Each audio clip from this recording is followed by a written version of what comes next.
Support for Nightly Business Report is provided by Franklin Templeton Investments.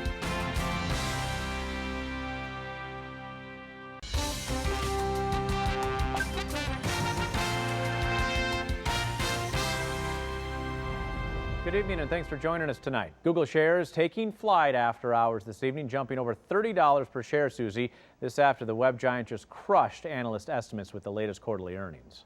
Yeah, Tom, some stunning results. Profits surged 26% and revenues posted an even bigger gain. Here's how the numbers stacked up. Google earned $2.7 billion. That works out to $9.72 a share, almost $1 ahead of analyst estimates. And revenues were also better than expected, up 33% to $7.5 billion. Big numbers, big results. Joining us now with more insight, Scott Kessler. He follows Google as the Senior Director of Technology Research at S&P Capital IQ with us tonight in New York. Scott, how do you describe these quarterly results from Google? Blew estimates out of the water. Yeah, Tom, I would say having covered the stock for more than 7 years, probably between good and great. Google over the years has really delivered time and time again.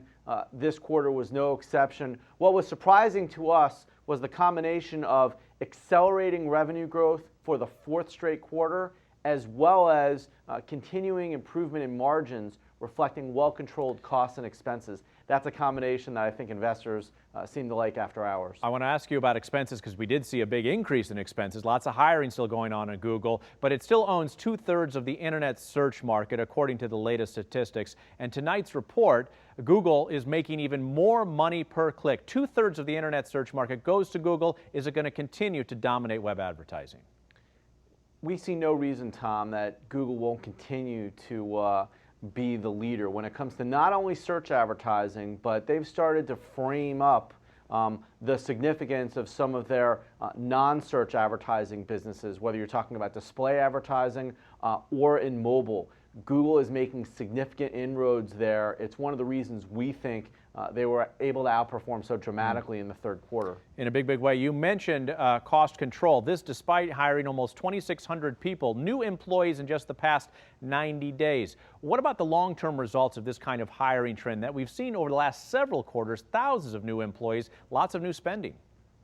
Right. When people think about a 9% unemployment rate in this country, my sense is they're probably not focusing on Google because they continue to hire people. They indicated that the increase in hiring to a large extent reflects new college graduates that they were onboarding at the company.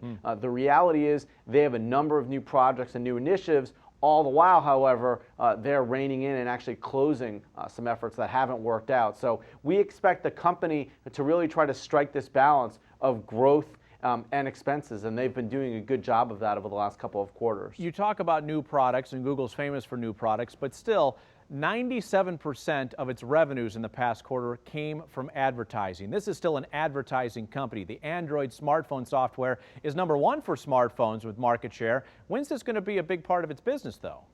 Well, Tom, what's important to understand is that even though advertising is clearly the name of the game for Google specifically, if you think about all of their new initiatives, they largely kind of drive traffic and users and activity to the advertising monetization engine. So you think about Google+. They communicated that they now have 40 million people using that platform right now.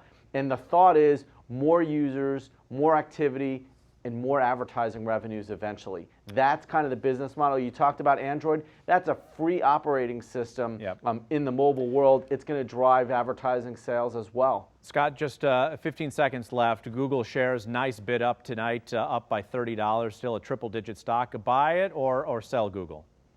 Tom, we have a hold recommendation on Google. After the results, we actually increased our 12-month target price to $625. We see the stock trading in line with the broader market over the next year. Scott Kessler, there he is, Director of Technology Research tonight at S&P Capital IQ. Thanks, Scott. Thanks, Tom. Take care. On Wall Street, tech stocks were higher in anticipation of those Google results, but the overall market was muted. The Dow fell 40 points, the Nasdaq rose 15, and the S&P 500 up 3.5 points. Trading volume was light, just under 900 million shares moving here on the big board, 1.7 billion on the Nasdaq. Then, less than a day after Congress passed 3 major trade deals, the U.S. trade deficit narrowed slightly in the month of August as imports fell a little more than exports. The Commerce Department says the deficit dipped to $45 billion in August. That's the lowest gap in 4 months. Well, it's 11 years in jail. That's the sentence fallen hedge fund billionaire Rajaratnam got today for his role in a massive insider trading scheme that rocked Wall Street. The judge also ordered Rajaratnam to forfeit nearly $54 million. The former head of Galleon Group was convicted of securities fraud and conspiracy in May. Out of 26 people charged in the case, 25 have pleaded guilty or were convicted at a trial of using illegal stock tips. Suzanne Pratt was in the courtroom today and has the story. The government called him the modern face of insider trading. And so it was that Rajaratnam received the longest sentence ever for such a crime. A stone-faced Rajaratnam stood before a packed courtroom as Judge Richard Hallwell read the sentence.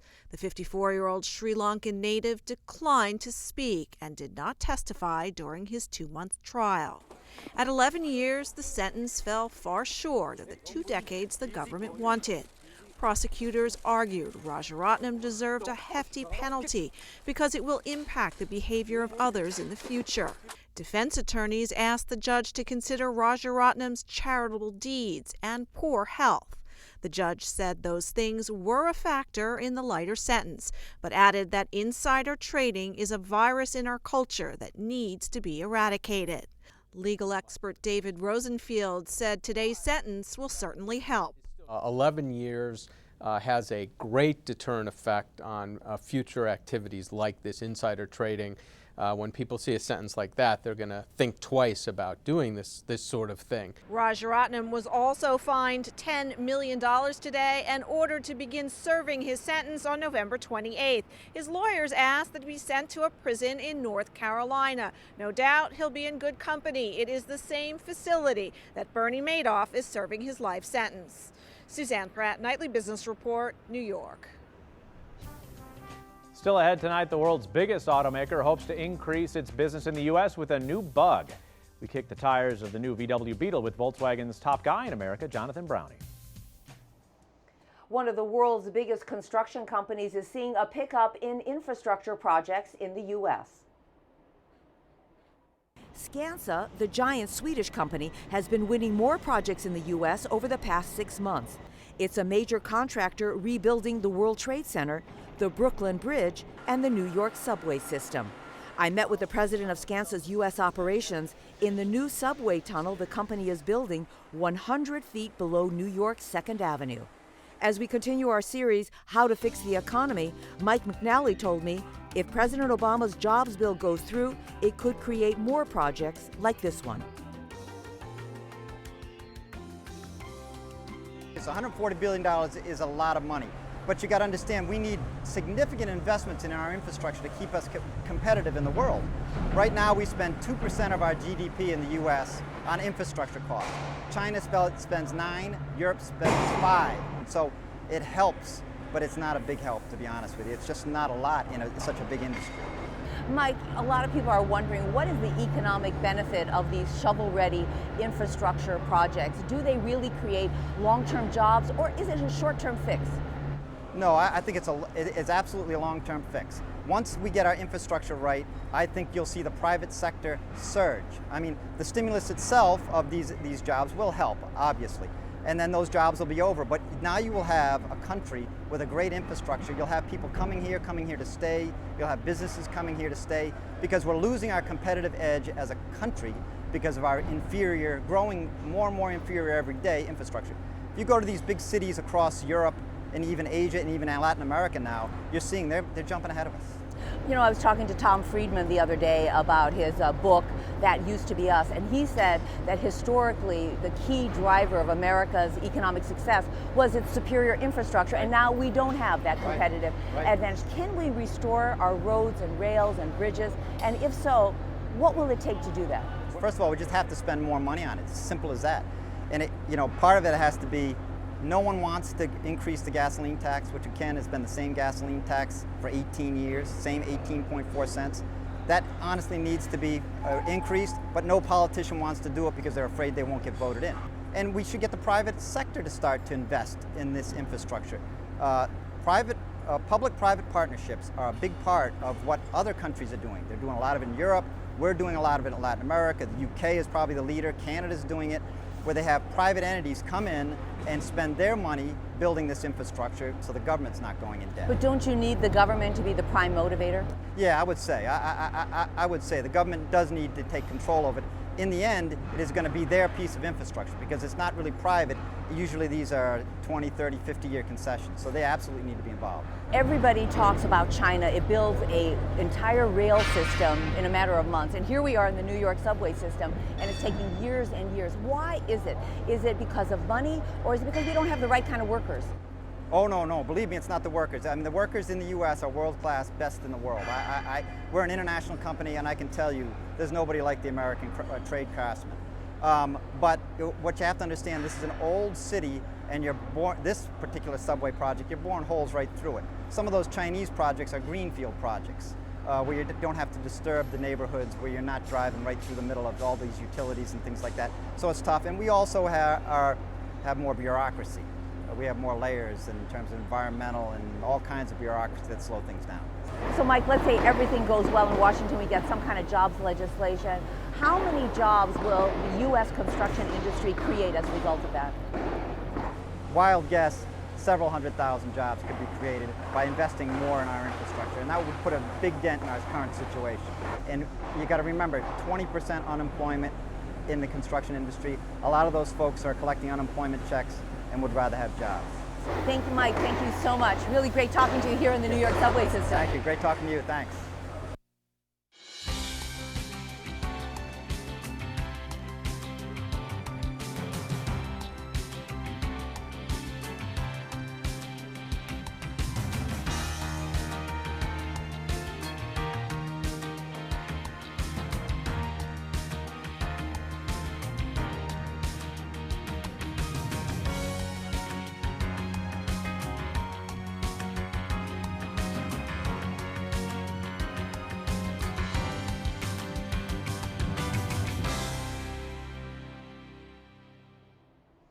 BlackBerry is back after days of outages. Research in Motion says it has finally fixed the glitches, frustrating millions of BlackBerry users. But the company says the backlog of emails and messages is still creating delays for some users. As many as 40 million people worldwide suffered service disruptions after a key piece of switching gear failed, followed by the failure of RIM's backup system. That led to a very public apology posted today on YouTube by RIM's co-CEO. Since launching BlackBerry in 1999, it's been my goal to provide reliable, real-time communications around the world. We did not deliver on that goal this week, not even close. I apologize for the service outages this week. We've let many of you down. But not much of a letdown for investors. Surprisingly, Tom, the BlackBerry outage has had a minimal impact on RIM shares. They fell 27 cents today to close at $23.61. That's just above where the stock closed on Friday before those problems even began. Yeah, pretty interesting. It hasn't seen necessarily a financial impact on its stock price, but certainly reputation-wise remains to be seen. And RIM has not said yet if it will compensate those disgruntled users, Susie. Got lots to get to tonight. Another busy day. Let's get to it with the Market Focus.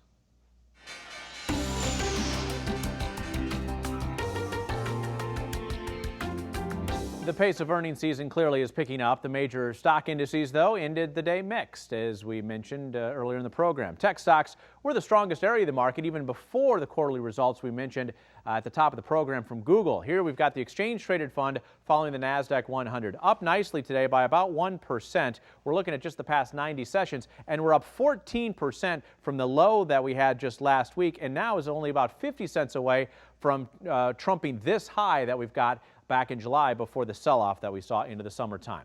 Semiconductor stocks leading the technology buying today. Micron at the top of the chips, up 6%. Nvidia gaining almost 6%. Nvidia has been getting more and more active in the mobile smartphone business. And Qualcomm, the cellular phone chip maker, up 2%. We learned today Qualcomm will have its chips inside the new iPhone 4S, which of course is released tomorrow in the U.S. It's all ready for sale tonight. at stores in Australia, where, of course, it's already Friday morning. Speaking of the new iPhone, Sprint will join the ranks of the wireless carriers selling the device, and shares jumping another 8% today on heavy volume. Now, it was just back on Monday when the share price fell to $2.20 per share. That was more than a two-year low. While tech stocks were strong, financial stocks were the biggest drag, even though J.P. Morgan reported better than anticipated earnings. It's the first major U.S. bank to report third quarter results. Strong lending and consumer banking really helped out profits at JPM. It didn't help out shares today, though. The stock sliding almost 5%. Volume was stronger than usual on this move here, dropping from a one-month high hit just yesterday. The bank struck a cautious tone, pulling back some ambitious expansion plans for bank branches, and also announcing cutting 1,000 jobs from its investment banking operations. Now, the outlook hit other big banks ahead of their earnings due out next week. Bank of America and Citigroup each dropping more than 5% today. Wells Fargo, one of the most actives, dropping better than 3%. After the close tonight, credit ratings agency Fitch put several banks on notice for possible credit downgrade. It's a broad review of what Fitch calls global trading and universal banks.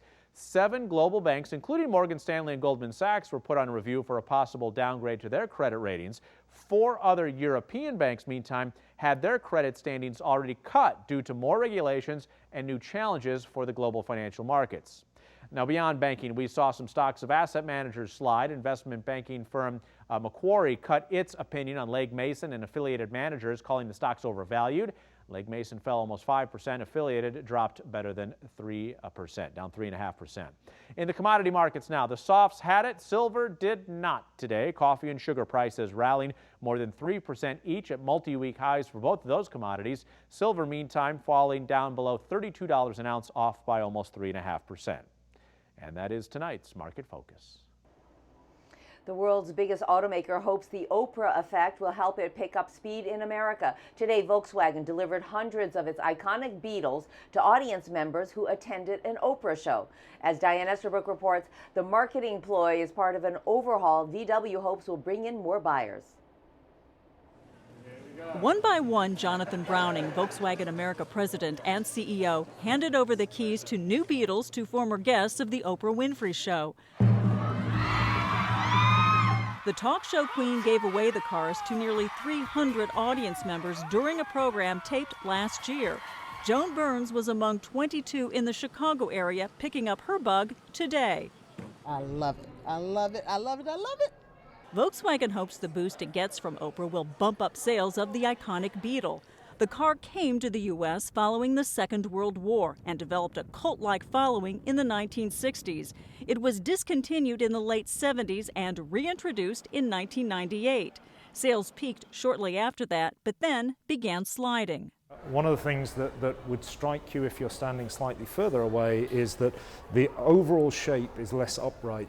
Browning thinks the new design on the 2012 Beetle will capture more buyers, particularly men who might be attracted by its wider, more masculine front. We think this new design will bring in many people, different backgrounds, and it's probably the one car in the industry that all my family agree on they'd like to drive. So I think we'll see a lot of people driving the new Beetle. Leonardo Gilbert was skeptical about owning a chick car, but now he's a believer. Boy, when I sat down in it, I mean, there's a transformation that takes place. This is not the old Beetle, this is a new Beetle. Volkswagen needs owners like Gilbert if it hopes to gain traction in the U.S. VW, whose brands include Porsche and Audi, is ranked 8th here in terms of sales, but globally it's number 1. Volkswagen is building its Passat at a new plant in Tennessee that employs 2,000 people. Browning says building vehicles here and ramping up U.S. sales is crucial. To be strong globally, we have to be strong in the U.S. The U.S. is such an important market, and so we've committed a $4 billion investment program specifically for the U.S. New products like this wonderful new Beetle. Analysts think VW can be a bigger player in the U.S. if it spiffs up its products and markets them better. Volkswagen needs to be more aggressive, they need to be more efficient, and the good news is for them is, to be a powerhouse in the U.S. market, it's a simple formula. You got to make the cars that people want to buy, and you got to be able to make money selling them. Browning says Volkswagen isn't focused on becoming the #1 automaker in the U.S., but he says the company is focused on reinvigorating the VW brand with help from the new Beetle. Diane Estabrook, Nightly Business Report, Orland Park, Illinois. Here's what we're watching for tomorrow. Mattel is due to release its latest quarterly earnings. We're also going to see the September reports on retail sales and import prices. Tomorrow's Market Monitor says since stocks have flirted with bear market territory recently, investors should look for companies paying dividends. Robert Stovall will be along, Managing Director and Strategist at Wood Asset Management. Attention Gap shoppers, you'll soon see fewer stores in the U.S. The company is closing locations as it expands overseas. The long struggling apparel chain will close more than a third of its U.S. Gap brand stores over the next 2 years, leaving it with about 700 locations. Now, at the same time, the company's growing in China, doubling its stores in the Asian nation by about 400 over the next couple of years. Solindra's president and CEO has called it quits. Brian Harrison stepped down last week, according to a bankruptcy court filing from the solar maker. The company folded last month despite receiving a $528 million federal loan. Shortly after that filing, Harrison was among the company's top executives to repeatedly plead the Fifth Amendment and refuse to answer questions from a congressional panel. Solindra now wants to appoint a high-profile bankruptcy expert to run the firm.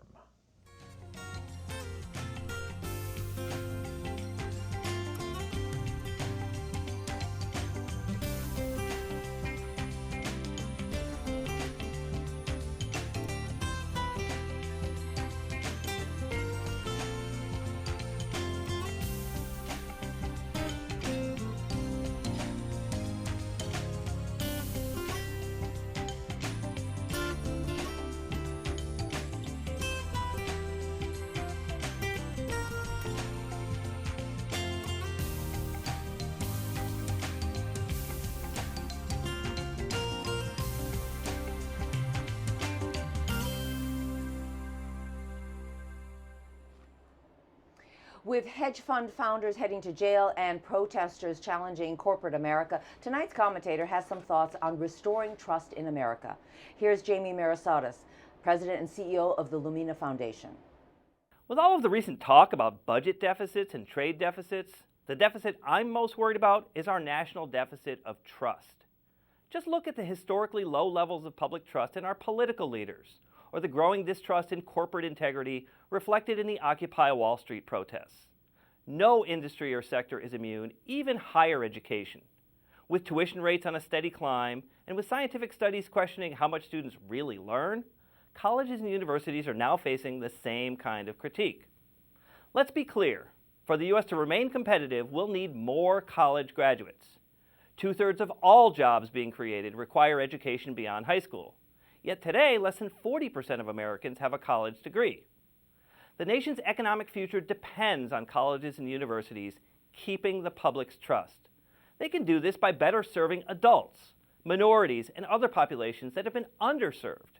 They can focus on quality and transparency by showing that the most important outcomes of higher education aren't SAT scores or football scores, but what students actually learn.